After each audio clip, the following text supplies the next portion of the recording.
আসসালামু আলাইকুম। প্রিয় দর্শক, ঘটনাটা গতকালকে বৃহস্পতিবার ঢাকা বিশ্ববিদ্যালয়ের সিন্ডিকেট একটা লম্বা মিটিং করেছে। সকাল থেকে শুরু করে 10টা থেকে শুরু করে একদম 4টা পর্যন্ত। সেই লম্বা মিটিংয়ে সব সিন্ডিকেটে যারা মেম্বার তারা তো আর আমার আপনার মতো এলেবেলে লোক না, তারা খুব জ্ঞানী গুণী লোক এবং তারা অত্যন্ত মেধাবী, অত্যন্ত দেশপ্রেমিক এবং অত্যন্ত গুরুত্বপূর্ণ ব্যক্তি। এই গুরুত্বপূর্ণ ব্যক্তিরা মিলে একটা প্রস্তাব নিয়েছে, সিদ্ধান্ত নিতে পারে নাই, একটা প্রস্তাব নিয়েছে, প্রস্তাব গ্রহণ দিয়েছে। সেই প্রস্তাবটা কি? প্রস্তাবটা হলো ঢাকা বিশ্ববিদ্যালয়ের দুটি হল এবং কিছু স্থাপনার নাম পরিবর্তন করতে হবে। দেশ ও জাতি এবং ঢাকা বিশ্ববিদ্যালয়ের মতো একটা শিক্ষা প্রতিষ্ঠান তার শনৈ উন্নতিকে ত্বরান্বিত করার জন্য, স্থায়ী করার জন্য এই ধরনের তারা গুরুত্বপূর্ণ কিছু প্রস্তাব নিয়েছে। সেই প্রস্তাবগুলো কি? খুব ক্যাটাগরিক্যালি অনেকগুলি বলা যায় যে 5টা স্থাপনা তারা নাম পরিবর্তনের সুপারিশ তারা করেছে। সেগুলো কি কি? 1 নম্বর প্রস্তাব হলো আবাসিক একটা হল ছিল বঙ্গবন্ধু শেখ মুজিবুর রহমান হল, সেই হলের নাম পরিবর্তন করে শহীদ ওসমান হাদি হল এই নামকরণ সুপারিশ তারা করেছে সিন্ডিকেটের বৈঠকে। একই সঙ্গে বঙ্গমাতা শেখ ফজিলুত্তর নেসা হল, যেটা ছিল মেয়েদের হল, সেটার নাম পাল্টিয়ে বীর প্রতীক ক্যাপ্টেন সেতারা বেগম হল নামকরণ করা হয়েছে। এর পাশাপাশি আরো কিছু চেঞ্জ করা হয়েছে। সেগুলো হলো শহীদ অ্যাথলেট সুলতানা কামাল হোস্টেল ছিল একটা, সেটার নাম পরিবর্তন করে বীর প্রতীক তারামন বিবির নামে করার সুপারিশ করা হয়েছে। আর রাসেল টাওয়ার ও বঙ্গবন্ধু টাওয়ারের নাম বদলানোর জন্য সুপারিশ করা হয়েছে। কি নাম করা যায় এই দুটো, সেটা বাট তারা এখনো ঠিক করে নাই। তারা এই 5টা সিদ্ধান্ত গতকালকে বৃহস্পতিবারের সিন্ডিকেটের সভায় তারা নিয়ে তারা এই প্রস্তাবনাগুলো সিনেটে পাঠিয়েছে এবং সিনেট পরে ঠিক করবে তারা এটা কতটুকু গ্রহণ করবে কি করবে না। সিনেট কি করবে না করবে সেটা পরের ব্যাপার। আমি আগে আলোচনা করছি এ ধরনের প্রস্তাব তারা পাঠাচ্ছে যারা সিন্ডিকেট, এটা অত্যন্ত গুরুত্বপূর্ণ একটা বডি, কিন্তু সেই সিন্ডিকেটের থেকে এই ধরনের সিদ্ধান্ত এসেছে। প্রশ্ন হচ্ছে কেন এই মুহূর্তে এগুলি করার কি প্রয়োজন ছিল? দেখুন, ঢাকা বিশ্ববিদ্যালয়ে বঙ্গবন্ধু শেখ মুজিবুর রহমান নামে একটা হল আছে, আবার একই সঙ্গে জিয়াউর রহমানের নামেও একটা হল আছে, শহীদ জিয়া হল আছে, কিন্তু দুটো হল আছে। এবং পুরো শেখ হাসিনার যে 17 বছরের শাসন আমল, সেই শাসন আমলেও এই দুটো হলের নাম ছিল, এভাবেই ছিল। জিয়া হলও ছিল, বঙ্গবন্ধু হলও ছিল। শেখ হাসিনা স্বৈরাচারী ছিলেন, শেখ হাসিনা ফ্যাসিবাদ ছিলেন, ফ্যাসিবাদী শাসন কায়েম করেছেন। সেই ফ্যাসিবাদও কিন্তু, সেই স্বৈরাচারও কিন্তু জিয়া হলের নাম পরিবর্তন করা প্রয়োজন বোধ করেনি। আমরা ডক্টর ইউনূসের অন্তর্বর্তীকালীন সরকারের দায়িত্ব দিয়েছি, তারা এসে এই মহান কাজগুলো একটার পর একটা করছেন। একথা মানতে আমার কোনো দ্বিধা নাই যে শেখ হাসিনারা বলে উনি এই দেশের অনেকগুলো প্রতিষ্ঠানের নাম ওনার পিতার নামে, মাতার নামে, ভাইয়ের নামে, ভাইয়ের বউয়ের নামে, তা ওনার নিজের নামে, ওনার বিভিন্ন পরিবারের অন্য সদস্যদের নামে করেছিলেন। এবং এটা একদম এটাকে কি বল, দৃষ্টিকটু পর্যায়ে পৌঁছে গিয়েছিল। কোনো সন্দেহ নেই এতে। আপনি সেই নামগুলো অবশ্যই পরিবর্তন করতে পারেন, কিন্তু শেখ হাসিনা দায়িত্বে আসার আগেই যিনি বিখ্যাত, এদেশের জন্মের সঙ্গে যার সম্পর্ক এবং যার নেতৃত্বে আমাদের স্বাধীনতা অর্জিত হয়েছে, তার পরিচয় কি শেখ হাসিনার পরিবারের সদস্য হিসাবে, নাকি উনি নিজেই নিজের পরিচয়ে পরিচিত? এটা কিন্তু একটা গুরুত্বপূর্ণ ইস্যু। বঙ্গবন্ধু শেখ মুজিবুর রহমান উনি কি শেখ হাসিনার পিতা হিসেবে পরিচিত, নাকি উনি ওনার নিজের কারণে পরিচিত? এদেশের জন্মের সঙ্গে, আমাদের স্বাধীনতার সঙ্গে কি ওনার নাম জড়িত নেই? আপনি ওনার নামকে অবমূল্যায়ন করতে পারেন কখন? যদি আপনি মনে করেন, বর্তমানে একটা ধারা প্রচলিত আছে, কিন্তু সেই ধারাটা হলো 71 সালে এখানে কোনো মুক্তিযুদ্ধ হয়নি। 71 সালে যা ঘটেছে সেটা হলো ভারতের ষড়যন্ত্র, এবং ভারত ষড়যন্ত্র করে আমাদের ভাইয়ের মধ্যে বিরোধ ঘটিয়েছে, ভাইকে বিচ্ছিন্ন করে দিয়েছে। এই যে তত্ত্বটা এখন চলছে, আমাদের অনেক বুদ্ধিজীবীরা এই ধরনের তত্ত্ব বিভিন্ন জায়গায় বলার শুরু করেছেন। যদি সেই তত্ত্বটা আপনি মানেন, কেবল তাহলেই আপনি বঙ্গবন্ধু শেখ মুজিবকে অবমূল্যায়ন করতে পারেন। এছাড়া আর কোনোভাবে তাকে অস্বীকার করার কোনো উপায় নাই। আজকে বিভিন্নভাবে নানাজন যারা কথা বলছে, যারা শেখ হাসিনাকে স্বৈরাচার বলছে, অমুক বলছে, তমুক বলছে, তারাও কিন্তু বঙ্গবন্ধুকে অস্বীকার করার সাহস পাচ্ছে না। বলছে না, ওনার একটা ভূমিকা ছিল, স্বাধীনতা যুদ্ধের সময় ছিল, কিন্তু ওনার শাসন কার্য যখন উনি শুরু করেছেন তখন উনি স্বৈরাচারী হয়ে গেছেন, তখন উনি ফ্যাসিবাদের কায়েম করা শুরু করেছেন। আমি মানি এটা হতে পারে, এটা যদি হয়ও, উনি শাসন ক্ষমতা উনি খুব ব্যর্থ ছিলেন, এটা আমি নিজেও মনে করি যে ওনার শাসন যে পরিচালনা করেছেন সেটাকে সফল বলা যাবে না। আমাদের দেশে কি অসফল শাসকের কোনো সীমা আছে?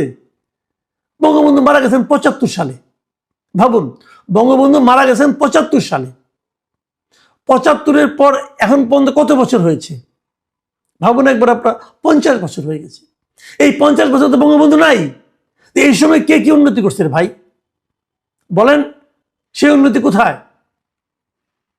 এর মধ্যে জিয়াউর রহমান সাহেব শাসন করেছেন, এরশাদ শাসন করেছেন, খালেদা জিয়া শাসন করেছেন এবং শেখ হাসিনা শাসন করেছেন।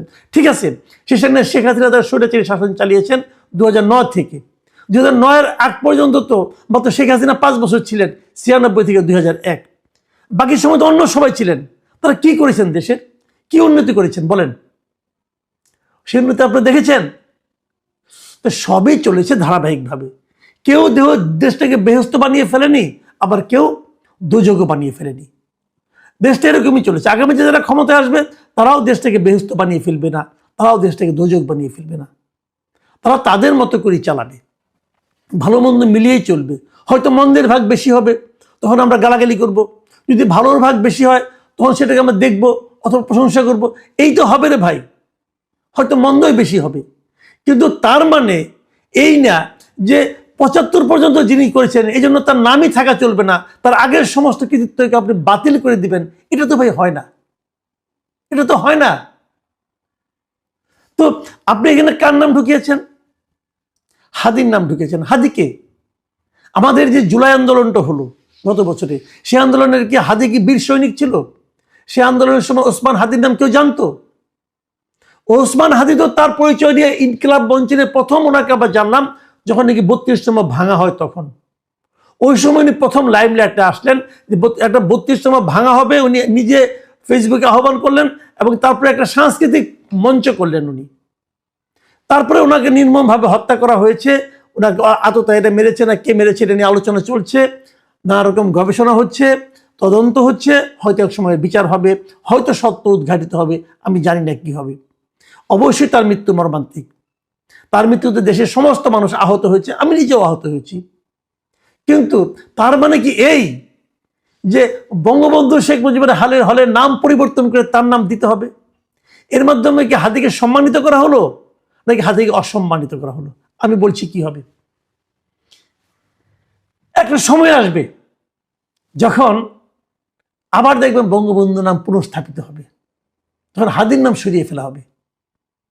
তাহলে হাদিকে কি করা হলো? আপনি হাদির নামে আরেকটা হল করতেন, কোনো সমস্যা তো নাই। আপনি হাদির নামে একটা নতুন হল করেন, কিন্তু তা করলেন না। আপনি এমন একটা কাজ করলেন, এমন একটা কাজ করে হাদির প্রতি সম্মান দেখানোর ভান করলেন যে কাজটা আলটিমেটলি হাদিকে ওখান থেকে নামিয়ে দিবে। লাভটা কি হলো? নয়ের একবার হাদি একবার বলেছিল কিন্তু প্রথম আলো সম্পর্কে, যে প্রথম আলোর সামনে যে প্রথম আলোকে ধ্বংস করার দরকার নাই, পারলে আপনি আরো 10টা প্রথম আলো তৈরি করেন। কিন্তু এরাও কিন্তু সেই কাজটাই করলো, বঙ্গবন্ধুকে হাদির বিকল্প করার চেষ্টা করলো। ভাই, বাংলাদেশের ইতিহাস যারা জানেন, বাংলাদেশের ইতিহাস দিনে দিনে একদম কম হয়নি, কিন্তু অর্ধ শতাব্দী পার হয়ে গেছে বাংলাদেশের ইতিহাস। এই অর্ধ শতাব্দীর দীর্ঘ ইতিহাসে বঙ্গবন্ধুর মানে আপনার ১০ ভাগের ১ ভাগও কারো কোনো অবস্থান নেই। বঙ্গবন্ধু যত বড় নেতা ছিলেন তার ১০ ভাগের ১ ভাগও অন্য কারো অবস্থান হবে না এই দেশে, কারণ ওটা সময়ের দাবি। উনি পরে ৩ বছর কি করেছেন আর তার আগের ৩০ বছর কি করেছেন, দুটোই দেখতে হবে।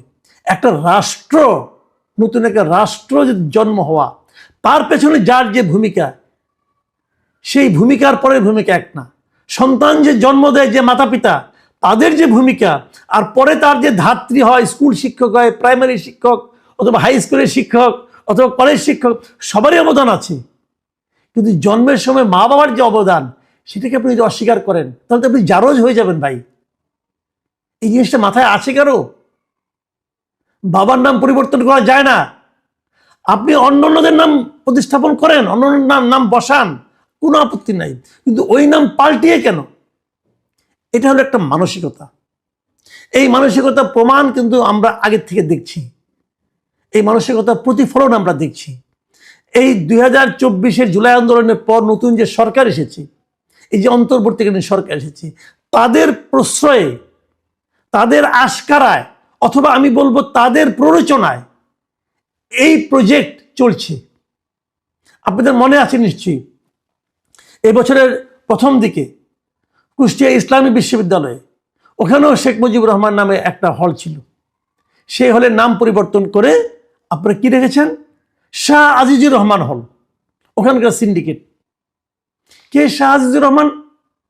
শাহ আজিজুর রহমান হল সেই ব্যক্তি, যে ব্যক্তি নাকি আমাদের স্বাধীনতা আন্দোলনের সময় পূর্ব পাকিস্তান সরকারের পক্ষ হয়ে জাতিসংঘে গিয়ে এই মুক্তিযুদ্ধের বিরোধিতা করেছিল।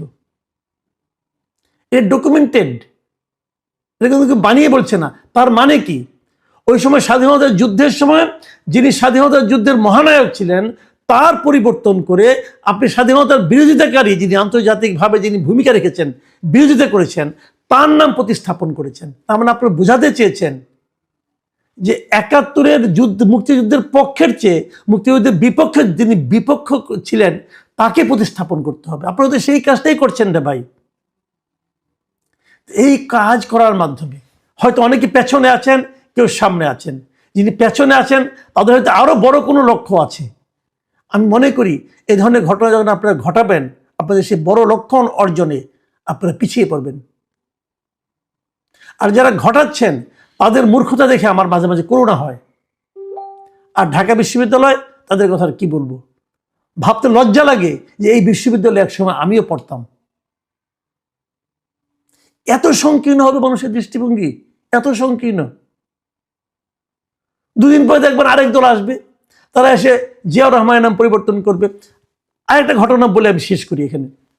দেখুন, আমাদের এই যে এয়ারপোর্টটার নাম, এটা যখন তৈরি হয়, এরশাদ আমলে এটা উদ্বোধন হয়, তখন এটার নাম ছিল জিয়া আন্তর্জাতিক বিমানবন্দর। ঠিক ছিল। এই হাসিনা সরকার এসে এই নাম পরিবর্তন করলো। কেন আপনি পরিবর্তন করলেন? নামটা তো আপনি বসান নাই, এই নাম তো আপনি দেন নাই, আরেকজন আপনার আগে যারা ছিলেন তারা এই নামটা দিয়েছিলেন, এবং সেটা জিয়া রহমানের দলও করে নাই, এরশাদ সাহেব করেছিলেন। সে জিয়া আন্তর্জাতিক বিমানবন্দরের নাম পরিবর্তন করে হয়তো শাহজালাল আন্তর্জাতিক বিমানবন্দর করতে হবে কেন রে ভাই? দুজনের সঙ্গে আমি তুলনা করছি না, কেন করতে হবে বলুন? এগুলো কোনো কাজের কথা না, এগুলো কোনোভাবেই কাজের কথা না। মানে নাম পরিবর্তনের মাধ্যমে আপনি কি মানুষের হৃদয় থেকে তার নামটাকে সরিয়ে দিতে পারেন? এটা হয়, এগুলো আমরা দেখেছি, এগুলি হওয়া উচিত না। দেখুন, আমি আর একটা কথা বলে শেষ করি। ওই যে আমি বললাম না যে আপনার কুষ্টিয়ার ইসলামী বিশ্ববিদ্যালয়ে, ওখানে দেখেন তারা কতগুলি নাম, কেবল যে শাহজিজের নামে বানিয়েছে তা না। ওখানে একটা ভবন ছিল, বিজ্ঞান ভবন, তার নাম ছিল ওয়াজেদ মিয়া বিজ্ঞান ভবন। ওয়াজেদ মিয়া কে ছিলেন? এই আণবিক শক্তি কমিশনে প্রথমে সদস্য ছিলেন, তারপরে আপনার চেয়ারম্যান ছিলেন। এই যে ওয়াজেদ মিয়া নামে একটা বিজ্ঞান ভবন, উনি বাংলাদেশের স্বীকৃত একজন বিজ্ঞানী, এবং উনি খালেদা জিয়া যখন প্রধানমন্ত্রী ছিলেন তখনই কিন্তু এখানে উনি খুব গুরুত্বপূর্ণ পদে ছিলেন। খালেদা জিয়া ওনাকে সম্মান করেছিলেন, ওনার প্রতিভার সম্মান করেছিলেন। সেই ওয়াজেদ মিয়া নামে যে বিজ্ঞান ভবন আছে, এটা পাল্টে আপনি দেখেছেন ইবনে সিনা বিজ্ঞান ভবন। কেন? ইবনে সিনা আমাদের দেশের জন্য কি তার ভূমিকা? তার বাড়ি কি কুষ্টিয়া?